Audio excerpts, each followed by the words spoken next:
In this episode of the Clarity Digital Pod, I had the pleasure of interviewing Diane Haines, a seasoned marketing and product leader who has successfully transitioned into the world of fractional executive work. With over 25 years of experience in high-tech product management and marketing, Diane offers a unique lens on how modern CMOs and companies can adapt to the rapidly evolving marketing landscape. Whether you're a full-time CMO curious about the fractional route, or a startup leader wondering how a fractional CMO could help your business grow, Diane lays out the playbook with clarity, candor, and real-world examples. All right, let's go. Hi, Diane. How are you doing today? I'm doing great. Thank you.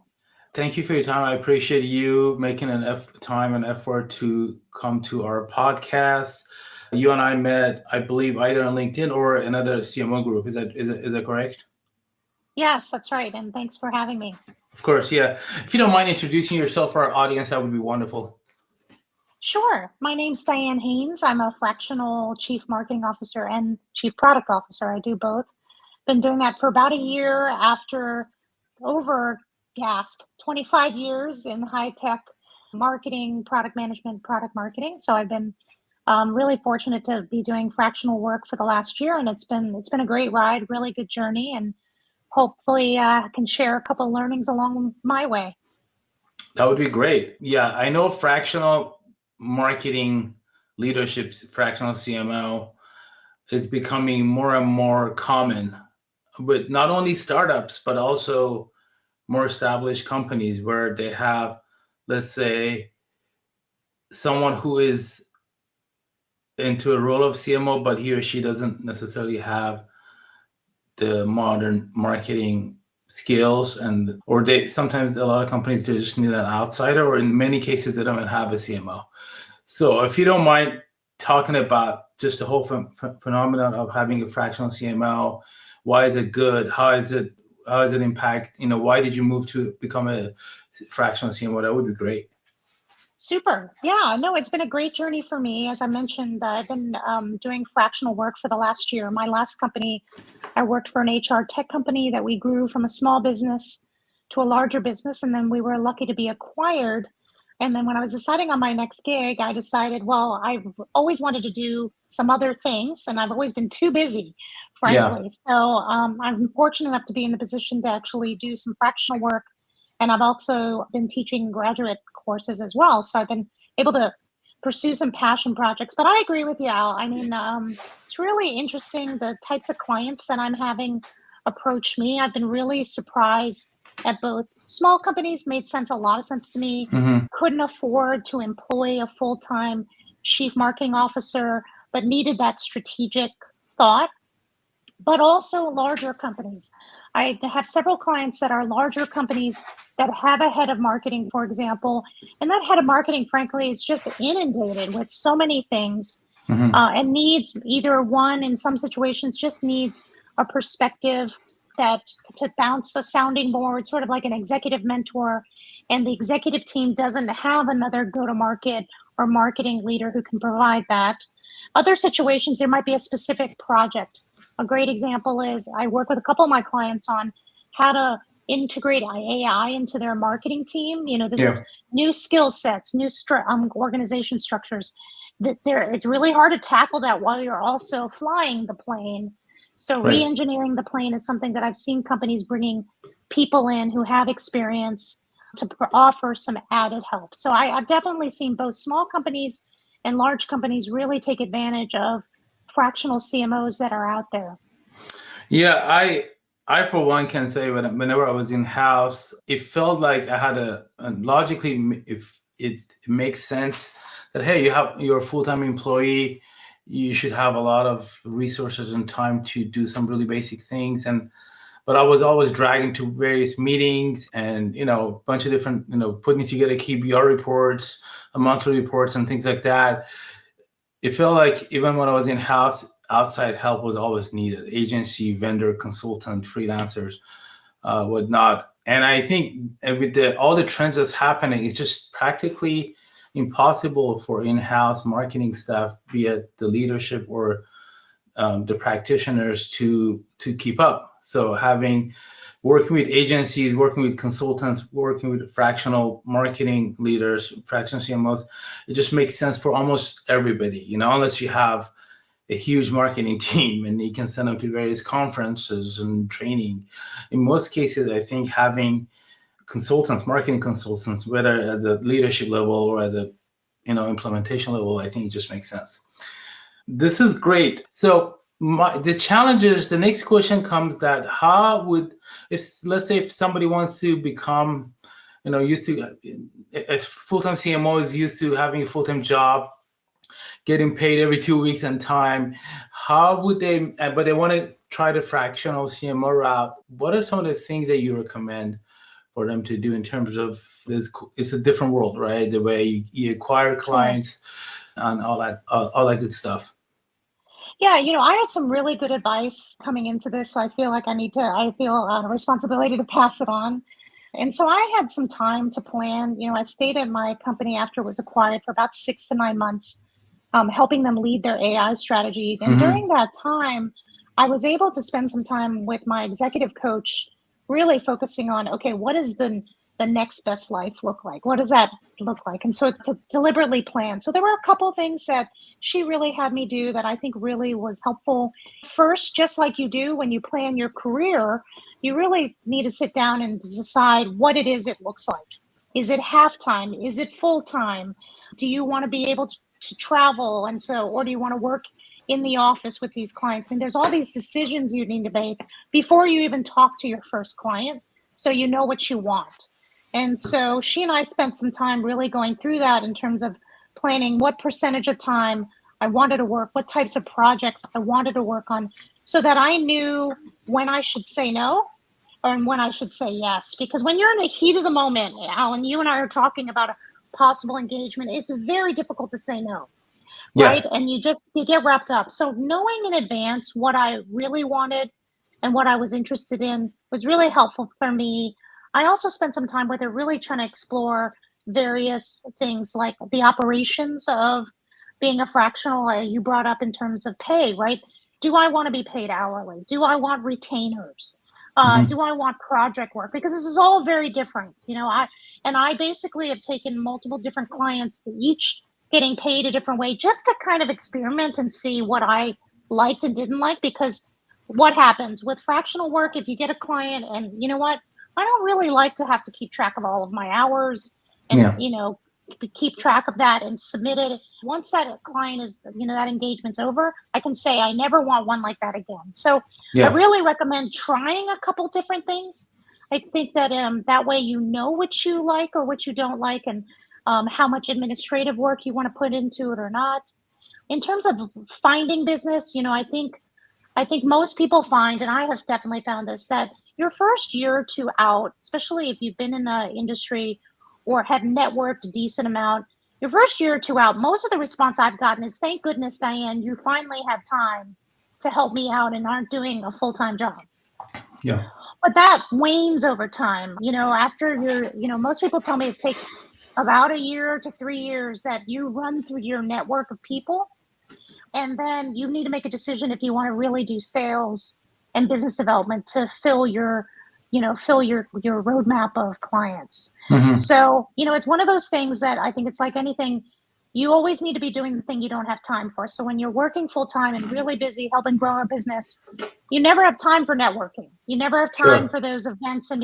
Well, guess what? That is what you need to be doing before you get out. Because if you want to do that later when you don't have that full-time job, honestly, it's a lot harder to do it. So I think I would definitely, anyone who's kind of on the cusp of looking at fractional work, I would definitely recommend that you get back in touch with your network, get involved in the industry, because once you're going to need that as you embark upon a fractional career, and doing that when you finally have time, it's a lot harder than you think it is.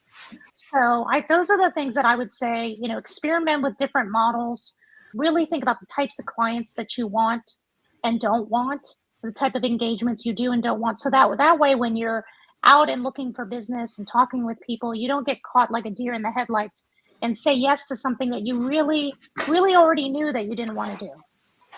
This is a really good advice and something we had to learn the hard way. When we first launched the agency, we were just whoever that was willing to pay us, we took them. And then after a while, we realized that that's not the direction we want to go. And we had to go through some growing pain to figure out where we want to be. And we're on the right path. And I'm really happy about that. So I'm glad you brought it up because, again, you want to test it out, but at the same time, a lot of times, if you're not happy or if you're not where you want to be, that's going to prevent growth. And I the sooner you know what type of clients you want to work with, what you want to do in general, the better, in my opinion. Another good thing you brought up that if you're working full time for somebody else, use that time to get the boss to pay for some conferences or something like that, because that's where you can grow your network. Because when you're working for someone else, it's really hard to network outside with your colleagues, right? You're not doing a lot of that. And then the third thing that I really like is just be more social, like this conversation you and I are having, whether it be in person or on Zoom. I think that has been a good way for me to get to know more fellow marketers and clients and stuff like that. So all good insights. I really appreciate it. Is there a place where fractional CMOs can go that you may have used in the past, sign up and get some clients like almost immediately outside the network? Or is it because there's some sites out there that offer that? I just don't know if it's worthwhile. Yeah, I mean, there's actually, again, this is a world that I stumbled into last year and have learned a lot. And Yeah. there's actually a lot of firms that are out there that their whole job is to help you find fractional clients. There are multiple CMO groups or online communities, and I've started to participate in several of them, mostly just to kind of meet some other people outside my network and really kind of hear what's going on, what people are doing. And frankly, I have time to spend time. When I was working full time, the last thing I wanted was another Slack community to check, right? But Mm-hmm. now that I'm working fractionally, I have the time to do that. And what you give to the community is what you get back. So I would say, for me, I would really recommend experimenting. There are some groups that are filled with a lot of vendors, Yeah. frankly, and they're really just trying to pitch the CMOs that are a part of that. There are some, I would say, more closed communities that really do a good job of curating who's in that community, making sure they are CMOs or head of marketing. And those are the ones that I would say I have found the most interesting, because they are people, like-minded people, like careered people who, for example, they post positions that they're trying to fill, and they're the hiring manager, right? Like, you Yeah. can get past the applicant tracking systems and all the postings, right? They are the ones that are posting, I need advice, I need a freelancer or a consultant. So I've found that the communities that are much better curated for the type of position that you're looking for, the more open it is and the easier it is to get in the community. As you can imagine, the greater variety of people and conversations there are. So I've definitely found there are a few that are worth participating in. And I have definitely found a few projects, without really trying, where people posted that they needed help or they needed advice. And I gave away an hour of my time. And then at the end, they were like, you know what? This was really useful. I'd like to engage with you more. So it is what you give, if you know what I mean. Yeah. Well, you get what you No, give. I agree with you. And I'm glad you just said what you said. You gave away an hour and then I decided to hire you. A lot of times those initial free audits or free consulting, or even if it doesn't have to be free, but the time that you give ends up paying off. So this is really good stuff. You also, when you and I first talked, you said that also attending, you said you teach at a graduate school. Does that help you with your career, with your CMO career? Yeah, so I've always guest lectured at the local graduate business school here in Mm, Portland, Oregon. Been fortunate to have some friends who retired and decided to be professors. So the guest lecturing was always fun. It was a way to, get out. And I have to say, there's nothing like being around a bunch of bright, curious, non-jaded marketers who really want a career. And so when I decided to go fractional, one of the things I decided to do was actually do more than guest lecture. So I've done mhm. a couple things. I've done capstone advising, and so our local business school, everyone who graduates has to do a capstone project, and they actually pair the capstone group with local businesses or organizations, and they do a real project, which is Hmm. really super. So that was been interesting. And then secondly, I'm actually teaching some courses as well now. So what I have found, I didn't go into this thinking, oh, this is another way for me to Yeah. network and get business. But it's been interesting, and I think I shared this with you before, Al. Two things. One, the other capstone advisors or the other faculty, a lot of them, particularly with business schools where they don't require you to have PhDs because they want Yeah. people with real world experience. A lot of them are working professionals at companies who, once they get to know you, they start to want to know about your expertise. And so it's a really nice, intimate way to get to know people in a different environment. Yeah. And so that's been a great another community to network with, and potentially with companies that you maybe never would have considered in your network before.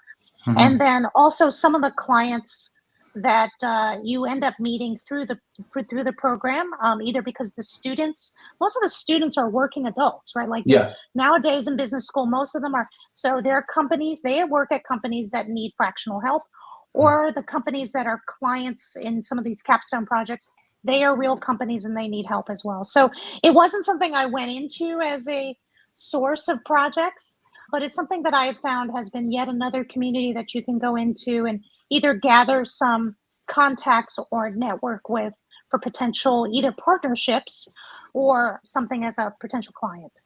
Great, really good stuff. I appreciate that.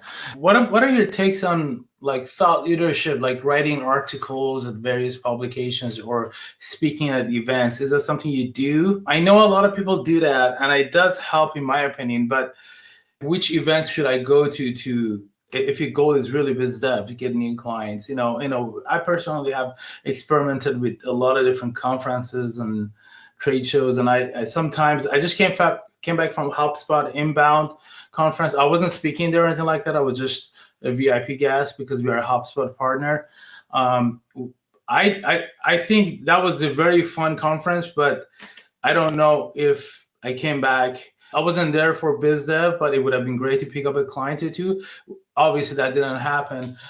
To me, it felt like the conference was too big, and I'm not a sales guy, so I usually connect with people, but that's where it stops. How do you move to some of this connection, maybe lower funnel, and get them into talk Yeah. to you about business and working together? Yeah, this is a great topic. I mean, I guess I would say events are back, right? Yeah, Like, I they're mean, back events full force. Yeah, they are back full force and almost too much so, I would say, yeah, Al. too much. So, Uh, yeah, uh, that's a really good point. Yeah. Yeah, and so I think what I have found is a good example is I spend a lot of time talking about AI. A lot of people Mhm. ask me to come in and talk about my experience with AI, both building products and marketing. There is an AI event every day of every night here locally, and I'm sure all the cities are like this. I mean, Mhm. I could spend my whole time just going to in-person events.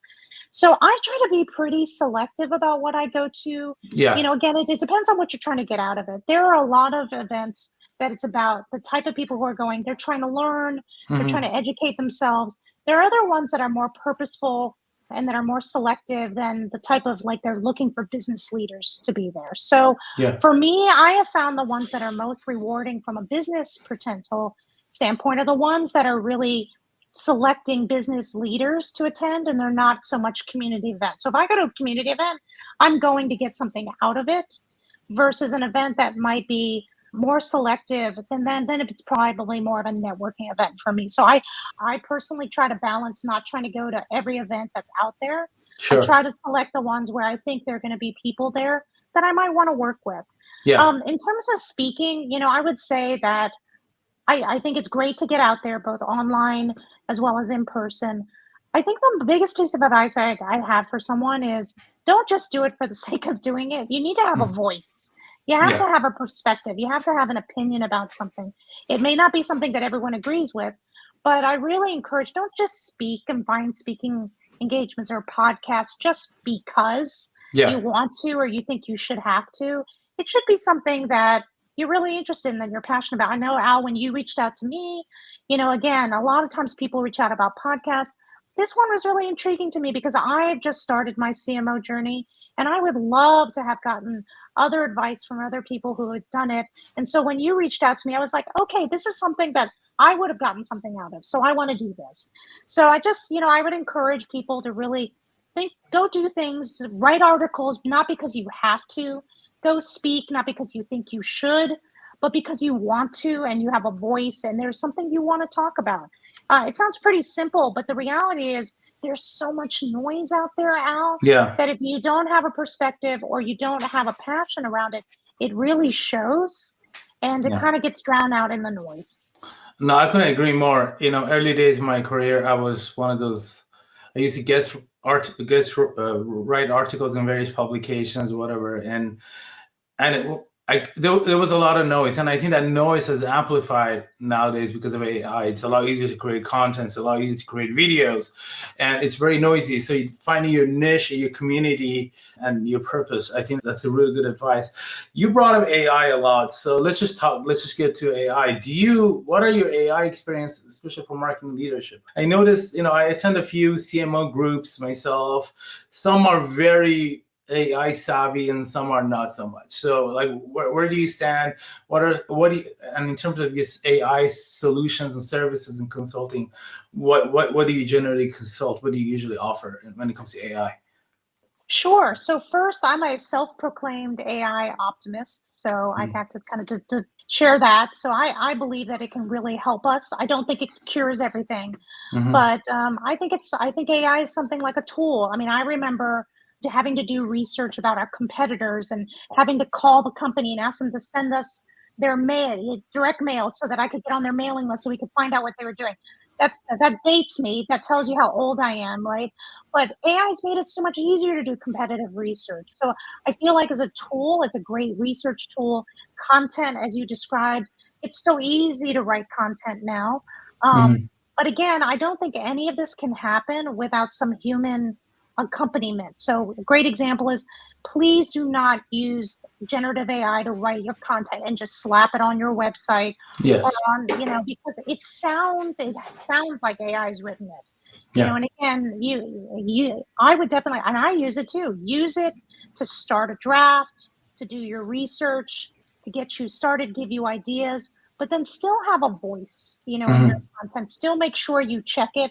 There are many times where it's looking at information that's publicly available, and it pulls up the wrong thing. So you Yeah. can trust it completely. So I think of it as more of an AI assistant. AI as an assistant or a tool. I don't see it as replacing people, from that standpoint. Some of the coolest applications that I've seen, and I can't claim all of these are mine. One of the coolest ones I saw, I heard about was I was a part of my CMO group, and there was a presentation. This one woman, fabulous story about she created herself a digital twin. And so Mm-hmm. what she did is she fed a large language model with her personality type, her insights profile, all these things as the insight into her as a leader. And she created this twin that basically she handed over to her direct reports. And the direct reports, before they got ready to meet with her, present to her a proposal, ask her a tough question, they could use this digital twin and type in some questions like, I'm going to make a presentation to Diane and propose to spend $100,000. What are the things I should make sure of I include in my proposal? And that, hopefully the digital twin would tell them, well, Diane is all about, showing proof points and showing ROI. And so it was a really I'd say low cost way to provide a tool, a twin for herself, save herself some time, but also prepare her employees. And they enjoyed it so much. They ended up creating ones of their own and handing them to their direct report. So this is a great, I think, example of how you could leverage it, not just to create content or do research, but also just in daily working. Sure.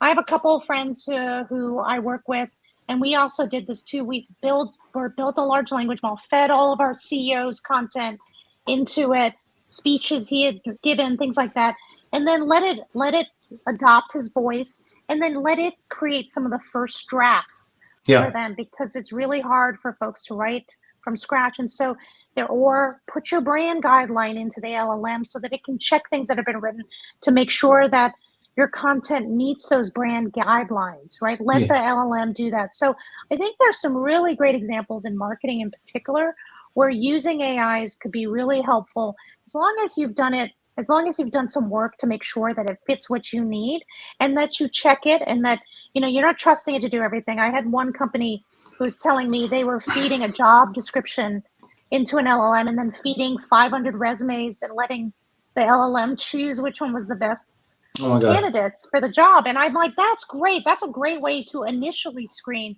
but you can't blame the AI if you hire the wrong person, right? So it can help you get ahead, but don't trust it to do everything for you. No, this is great. I think one of the things that I learned this summer was back to school for me. I went, I had a little bit of time and I took a bunch of courses online on Coursera and a bunch of other places.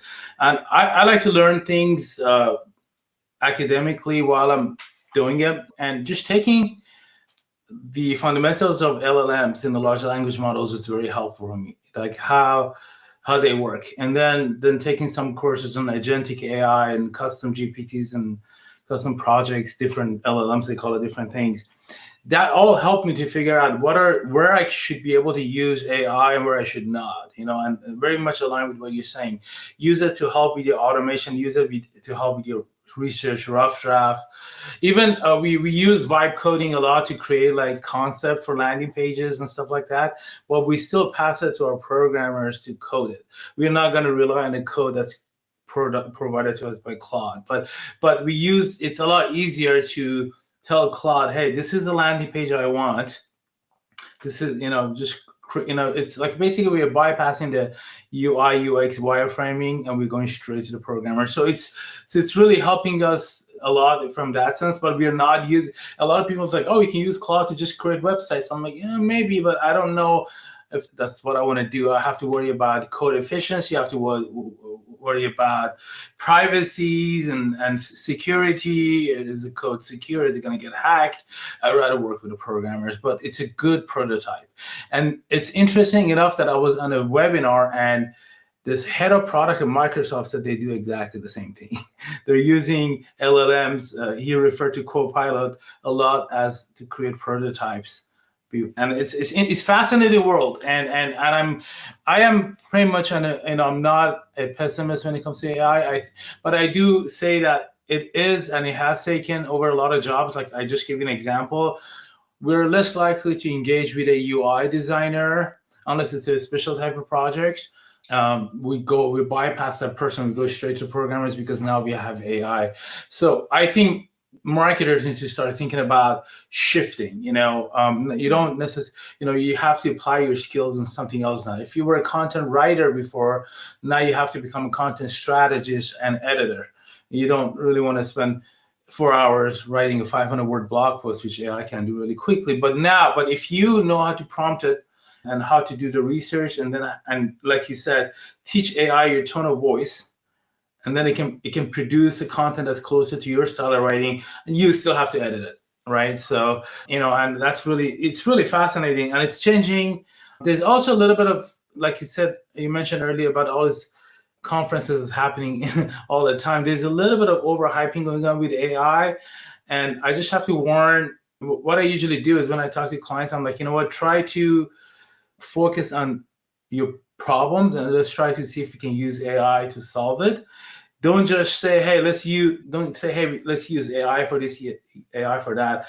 We did have a client that laid off their copywriters and they ended up hiring them back because they realized that AI while it was a great tool for certain things, it didn't quite replace a copywriter. So those are some things I was going to ask. So what do you think about all that? You're pretty much in agreement, or? Yeah, I think history repeats itself. And so in other ages of digital transformation, one of the best examples I have is, I remember when car factories started bringing robots in to build cars, and there was a lot of backlash because, as you can imagine, this is, especially in the United States, big industry, like people are very proud of it. People were losing their jobs, right? But what they found, and this was years ago, was that yes, people did lose their jobs like you're describing, but new jobs were created, right? So the robots replaced some of the jobs, but then they created new jobs. They needed people to service the robots. Sure. They needed people to fix the robots, to train the robots. And those jobs, by the way, paid more than the jobs that got got replaced, right? And so to And they your were probably point, for those less difficult, less physical. So, and to your Yeah. point, if you understand what's coming and you reskill yourself, but you apply the skills you had, and then Yeah. you work with the technology, it's really important. And to your point, UI is a great example. I agree with you. You can go straight to prototypes now. But what I Yeah. found is most UI designers, again, this may be what they like or they don't like. Great. Now you can actually spend more time with clients and customers getting feedback on those prototypes and design. You never had time for that. All No, UI yeah. designers never have time. So the fact that it speeds up one part of your job hopefully gets you more time for another part of your job that, by the way, requires the human skills. It Sure. requires the human discernment. And that's why I say I'm an AI optimist in the sense of though I'm a realist about, yes, it's replacing people, it's replacing certain jobs. The optimist part of me says, well, it's going to therefore hopefully take over the more mundane, boring parts of our job that are more manual and give us more time to be more strategic and spend more time, getting feedback from people. And that's kind of what I see is that, to your point, there's a rush to believe that it's going to completely replace people, like that company that laid off their copywriters. But maybe the way to think about it is maybe it's not going to lay off people, but maybe we won't have to hire five more as our business. Maybe we can Or you have the can have your same size copywriter team. produce more, right? Right. You used to do one blog a week, now you can do one a day, right? Exactly. So maybe not that it's going to replace people, but it's going to increase their productivity, their 100%, yeah. creativity, or their innovation. By the way, we still use UI experts. We just use them in a different capacity. We use them more as strategists. You're like, hey, how do we create this Yes. awesome UI that doesn't look just like everybody else? So they spend more time being creative than actually moving stuff in Figma, Yes. which is great. Wow, it's already been 32 minutes, so we're running out of time. So let's talk about let's maybe ask you a couple of personal questions. Let's see, first of all, where can people find you? What specific services do you offer? Are you hourly, project based? How does it all work? Or is that whatever you can share? Sure. So I'm based in Portland, Oregon, but I work remotely. Most of my clients are all over the United States. Actually, also had a client in New Zealand, so I work globally as Cool. well, as long as everybody can deal with the time zone change. I mainly work with high-tech businesses, so most of my career has been either biotech or software. Mm-hmm. So that has been probably the most source of my clients and the work that I've done. Because I have both marketing and product, I most of my engagements have either been marketing leadership roles Yeah. or product load roles, mainly around AI products, actually. That's where I've seen, at least on the product side, a lot of people who are looking to get started and aren't sure how to do it or how to get started, or they need their next AI product idea and they need some help doing that. So that's mostly what I've been doing from that standpoint. I'm on LinkedIn, Diane Haines, and it's really easy to reach out to me. And I do all sorts of work. I do everything from retainer. I have retainers, clients, as well as do project work as well. Cool. So it really, for me, I look for projects that are interesting and that are going to have an impact. So Mm-hmm. I'm really lucky to be able to be selected that way. And I'm looking for I always look for a challenge. Amazing. Thank you. Now let's ask you a couple of personal questions. When you're not working, what are you doing? Well, now that I'm a fractional CMO, I'm traveling a lot. Cool. So that's good because, by the way, that's the other advantage. You can do that anywhere. Yeah. I was doing a lot of meetings late at night when I was in Portugal for about a month, and nobody would have cared from that standpoint. So I travel quite a bit from that standpoint. I have two daughters, one who's a working adult who's launched, and one that's in college. So we spend a lot of time traveling about and meeting all of them. Mm-hmm. But I've been able to, pursue more of my hobbies, gardening, I love things like gardening, by that. the way. Yeah. Yeah, So the it's been folks at I'm going to give you a gardening tip. If you have a Home Depot near your house, the garden center usually back there they have a clearance section which is like 50-60% off. I always go there and I even negotiate further if you want a few plants. So in case if you're looking for new plants, okay. they usually put because depending on which nursery, sometimes they have a bigger nursery, but the one by my house is really big, so they move product. They need to move the product first when the season changes, and I'll wait till that time comes, and then I go crazy and buy a bunch of plants. Oh, that's great. Yeah, cool. So I guess the last question would be, and this one's a little weird one. If you could be a superhero, which superhero would you be? Oh, that's easy. Okay, that's an easy one. My name's Diane, and I Uh-huh. grew up during Wonder Woman Okay. times. So come on, there's no question whatsoever. Actually, if it's funny, I have this little, one of the Oh, best trade show gifts ever was mhm. this 3D modeling, and you get to choose your superhero, Here we and they go. 3D modeled your face. And so here's me as Wonder Woman. So that's an easy question to That answer. was easy. It was too easy. Okay. I think of a hard one next time.